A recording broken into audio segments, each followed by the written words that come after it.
याद रखो तेजस्वी, असदुद्दीन ओवैसी को तुमने पहचाना नहीं, तुम जानते नहीं असदुद्दीन ओवैसी को।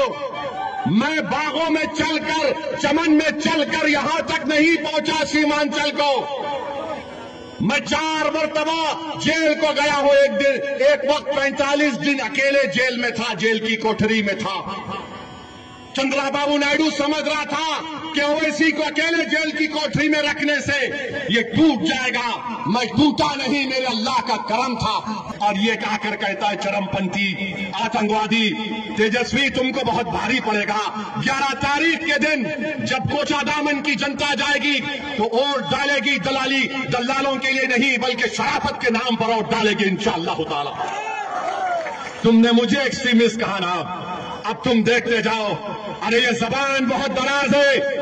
याद रखो, जब ओवैसी ने कहा कि 17% का मुख्यमंत्री होगा, अब्दुल्ला का बेटा मुख्यमंत्री होगा, ईसा का बेटा, फातिमा का बेटा बिहार का मुख्यमंत्री होगा, तो लोग इंशाअल्लाह, तो लोगों ने कहा तेजस्वी को बड़ी तकलीफ हुई, वो बहुत परेशान है, ये ओवैसी क्या बोल रहा है।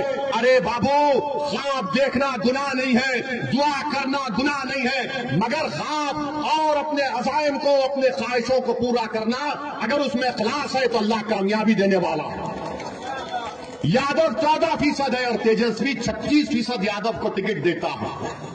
इजहार असफी को इस्तेमाल किया, पीठ पे खंजर मारा, और जिसमें ज्यादा जहर था उसको टिकट दे दिया। और हम चरमपंथी हैं, हम एक्सट्रीमिस्ट हैं। बताओ मेरे अजीज दोस्तों और बुजुर्गों, कोचादामन की जनता, आपने हमेशा मजलिस का साथ दिया। इजहार असफी साहब को आपने 79,000 वोट देकर कामयाब किया। पार्लियामेंट के इलेक्शन में 2024 में 65,000 वोट सबसे ज्यादा आपने अख्तर अली मान को दिए। ये कोचादामन पे इंशाअल्लाह ताला आपको मजलिस के परचम को लहराना है, यहां से सरवर आलम को कामयाब करना है। और अगर जिसके दिल में इजहार असफी से मोहब्बत है, वो इजहार असफी की तकलीफ को भी समझो। और जिसके दिल में ये मानता है कि ओवैसी चरमपंथी नहीं है, तो आपको क्या करना है आप जानते हैं। बताओ कोचादामन की जनता, क्या ओवैसी आतंकवादी है? क्या ओवैसी चरमपंथी है? क्या ओवैसी एक्सट्रीमिस्ट है? जरा जोर से बोलिए, बहरों को सुनाई नहीं देता पटना के। मेरे अजीज दोस्तों और बुजुर्गों, ये हाल आज बिहार का हो रहा है। और एक्सट्रीमिज्म अगर कर रहे हैं तो आरएसएस कर रही है, एक्सट्रीमिज्म कर रही है तो बीजेपी कर रही है। जो बीजेपी का एक मंत्री ने बिहार के मुसलमानों को नमक हराम कहा, मगर तेजस्वी उसको नहीं बोलता। किसको बोलता है? एक मर्द मुजाहिद को बोलता है। किसको बोलता है? जिससे उसको डर है, उसकी कुर्सी को डर है। तो इल्जाम लगा के समझ रहा है कि ओवैसी के लोग या ओवैसी पीछे हट जाएगा। तेजस्वी, जब तक जिंदा हूं पीछे हटना मेरी फितरत में नहीं है। मर जाऊंगा मगर पीछे नहीं उठूंगा सीमांचल के लिए, कट जाऊंगा मगर झुकने नहीं दूंगा सीमांचल की जनता को इंशाअल्लाह ताला। ये समझ रहा है। अरे तुमने सियासत कहां सीखी? हम जब पैदा हुए तो हमारे अब्बा ने, मरहूम बाप ने, अल्लाह उनकी मग़फ़िरत करे, एक बड़े अहले दिल को बुलाकर कहा कि हमारे कान में अज़ान दो। उसके बाद हमारे अब्बा ने कहा सियासत सियासत सियासत सियासत। हम सियासत को जानते हैं और तुम्हारे जैसे लोगों को तो उंगलियों में खेल लूंगा इंशाअल्लाह ताला। तुम देखते जाओ, तुम मुझे गाली देकर मुझे तकलीफ नहीं पहुंचाए। तुम सीमांचल के हर उस शख्स को जो सीमांचल की नाइंसाफी को खत्म करना चाह रहा, तुम हर उस मां और बहन को तुमने उनका दिल दुखाया जो आज सीमांचल की लड़ाई को अपनी लड़ाई समझते हैं। तुम हैदराबाद की जनता को गाली दी, तुमने उत्तर प्रदेश और महाराष्ट्र के अवाम को तुमने दिल दुखाया है। इंशाअल्लाह ताला जब किसी का दिल दुखता है और अल्लाह की बारगाह में हाथ उठाता है, जिस तरह गुड्डू भाई ने दुआ की थी अपने वालिद के लिए, इनका दिल दुखा था। जिसका दिल दुखता है, जिसका दिल टूटता है, अल्लाह उसके दिल की लाज रख लेता है। तो मेरे अजीज दोस्तों और बुजुर्गों, आपसे अपील यही है कि 11 तारीख के दिन आप पतंग छाप को वोट दीजिए और तेजस्वी को बताइए। अरे हम सीमांचल के गांव में जाते हैं गाड़ी में, ये बेचारे रंग कटोले से उतरते बैठ के चले जाते।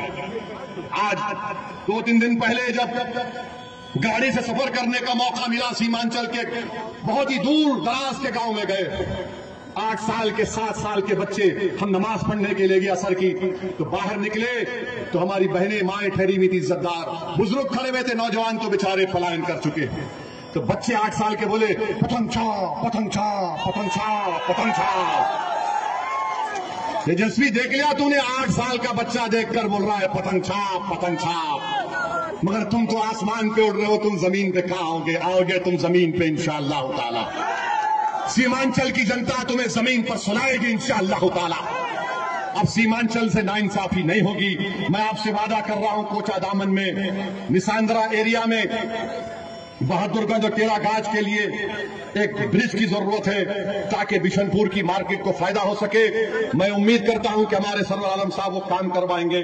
और साथ ही साथ एक यहां पर एक जो अभी आपने सुना कि कई रोड की जरूरत है, अभी काम होना बाकी है, इंशाअल्लाह ताला वो तमाम काम को हम करवाएंगे।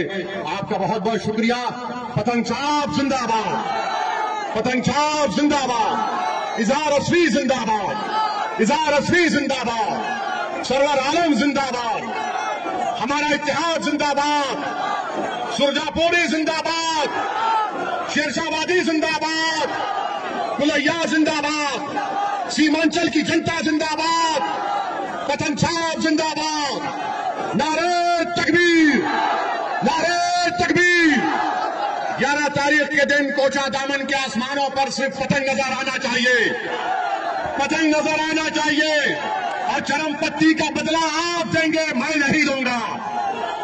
तेजस्वी को आप जवाब देंगे कि सर पे टोपी, चेहरे पे दाढ़ी, जिस्म पर हिजाब या बुरखा चरमपंथी नहीं होता, इसमें शराफत और इंसानियत होती है। अस्सलाम वालेकुम व रहमतुल्लाहि व बरकातहू।